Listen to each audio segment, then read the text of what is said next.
public discourse, a law passed by no legislature, yet it defines acceptable speech. It's called political correctness, something author Melanie Phillips calls the tyranny of the subjective individual, as lethal as any tyranny that has come before. The Frankfurt School was filled with subjective individuals and scholars 100 years ago. Our universities are filled with them today, and they were filled with them 40 years ago. And they are spilling out into the streets in the form of Occupy Wall Street. This tyranny tells us not only what is acceptable speech, it dictates what we are supposed to think. And if you doubt it, I offer the Frankfurt School and Obamacare, which mandates tax dollars fund abortion, a direct violation of majority conscience via federal edict. Another example, same-sex marriage. Whenever or wherever it's put to a vote, it is defeated, yet this government mandates we accept it and has installed it in the military against the will of the people. Another example, moves afoot in various states and United Nations, listen to this, moves afoot in various states and in the United Nations to outlaw any speech that is perceived insulting to Islam. Sharing the gospel of Christ is an insult to Islam according to them, by their definition. Imagine in a few years that preaching the gospel becomes illegal in the United States of America, because that is where we are headed. And notice how the debates are fashioned. If you are against publicly funded abortion, you are anti-woman. If you oppose same-sex marriage, you are a hater. And if you support religious freedom and oppose the installation of Sharia law, you are an Islamophobe. Against the higher calling of multiculturalism. Which, by the way, hasn't done us a lot of good, I would suggest. Even the leaders in Europe have said multiculturalism is a total failure.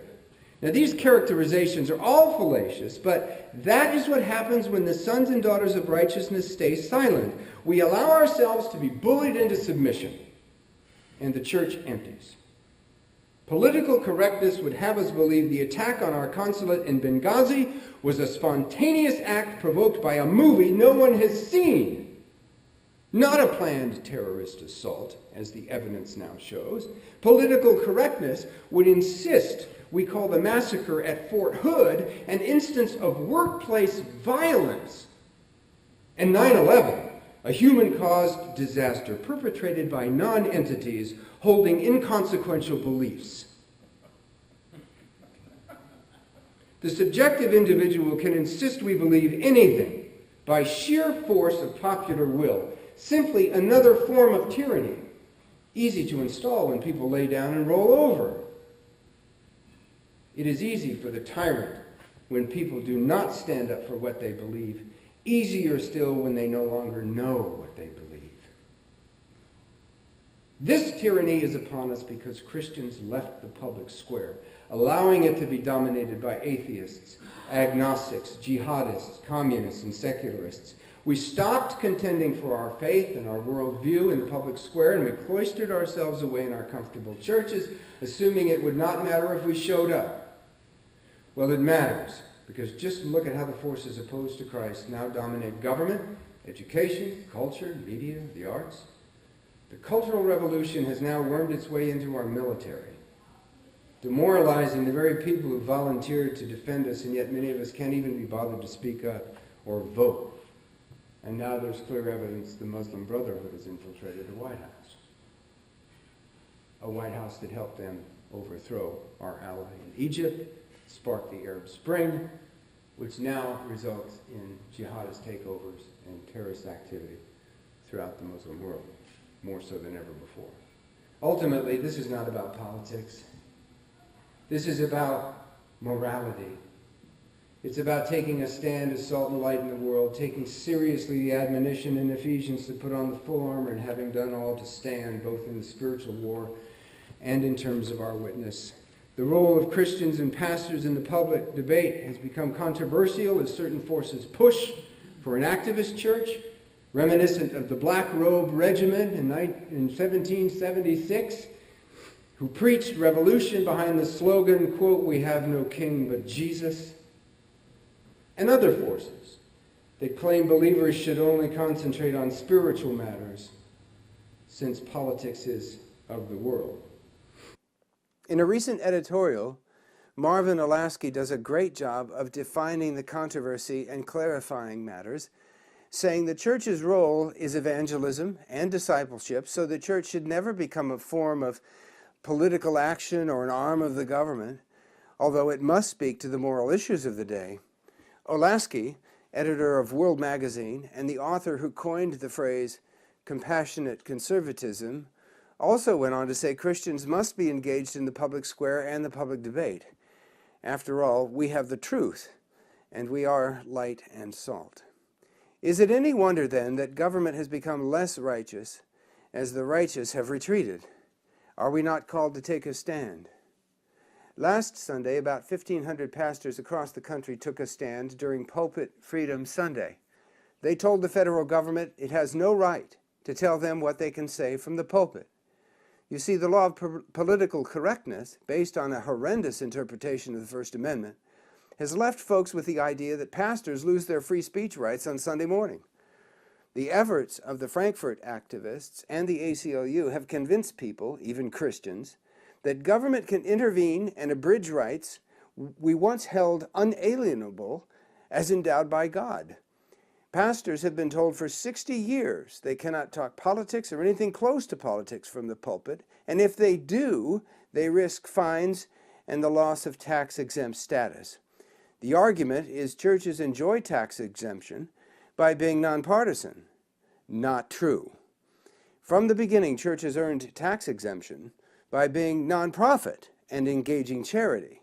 It is also untrue that this muzzling of pastors by law was installed by then Senator Lyndon Johnson based on the separation of church and state argument. In the 50s, Johnson targeted certain nonprofit organizations in Texas that opposed him politically.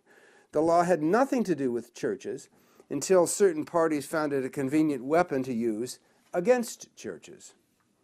The truth is, the only thing a pastor cannot do by law is say his entire church or denomination endorses a particular candidate. But that does not prevent people like Father Flager in Chicago, Jeremiah Wright, Jesse Jackson, Louis Farrakhan, and Al Sharpton from endorsing whomever they please. In truth, we have an arbitrary law applied by the IRS to churches via administrative fiat, selectively enforced, if at all, creating a social contract stifling freedom of speech in the pulpit in violation of the Constitution. And you'll notice that in the back I have a reference to a letter from Barry Lynn of Americans United for the Separation of Church and State. He sent it out to 60,000 pastors this year, warning them that they could lose their tax-exempt status and be fined if they were to speak about politics or endorse a candidate of any kind in any way from the pulpit. So in Pulpit Freedom Sunday, what these pastors are doing in confronting the government over issues of liberty and freedom of speech and true separation of church and state, it's really nothing new. The reformers establishing just war theory or fighting slavery and child labor were all Christian activists and pastors. If we say we are a nation under God and then ignore him when he commands we stand up for the poor, the defenseless, and the widow, how do we expect the worldly to pay any attention to us whatsoever? If we stand silent as the most defenseless are murdered in the womb, what standing do we have before man or God? Well, let me conclude with this. At the very least, good citizenship requires that we vote. There are 58 million evangelicals able to vote in this country. In the 2004 and 2008 elections, only 33 million people voted. That means 25 million Christians did not even show up to vote in those last two presidential elections. That is a disgrace in my view. We should aggressively work to turn out the evangelical vote and urge those voters to vote according to a biblical worldview. Finally, I'd like to recommend a first-rate book by Tom Miniry at Focus on the Family, Tyndale Publishers, 2001, titled Why You Cannot Stay Silent, A Biblical Mandate to Shape Our Culture. On page 51, he quotes the Reverend Billy Graham, who said in 1962, quote, "Christianity grew because its adherents were not silent. They said, 'We cannot but speak the things we have seen and heard,' a reference to the message of evangelism. Nor did they stop with expressing the great faith they had found. They stormed against the evils of their day until the very foundations of decadent Rome began to crumble. Is the church doing that today? Close quote.